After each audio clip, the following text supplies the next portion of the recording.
পরিবার ও এলাকায় শান্তি এবং সংসারে হালাল রিজিক আনার জন্য সবাই এই দোয়াটি নিয়মিত পড়বেন। এই দোয়াটি হজরতে ইব্রাহিম আলাইহিসসালাম নিজে পড়েছিলেন তার পরিবারের শান্তি এবং তার এলাকায় শান্তি এবং সংসারে হালাল রিজিক আনার জন্য। তাই অবশ্যই এই দোয়াটি শিখে নেবেন এবং নিয়মিত সবাই পড়বেন। দোয়াটি হচ্ছে রব্বি ইজআল হাজা বালাদান আমিনান ওয়ারজুক আহলাহু মিনাস থামারাত। এই দোয়াটির বাংলায় অর্থ হচ্ছে, হে আল্লাহ, আমাদের জায়গাকে নিরাপদ রাখুন এবং আমাদের হালাল রিজিক দান করুন।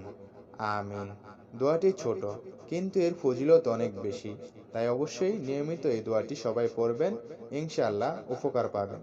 ভিডিওটি ভালো লেগে থাকলে অবশ্যই একটি লাইক আর এমনই নতুন নতুন ইসলামিক ভিডিও পাওয়ার জন্য প্লিজ আমার এই চ্যানেলটিকে সাবস্ক্রাইব করে দেবেন। সবাই ভালো থাকবেন, সুস্থ থাকবেন। আল্লাহ হাফেজ।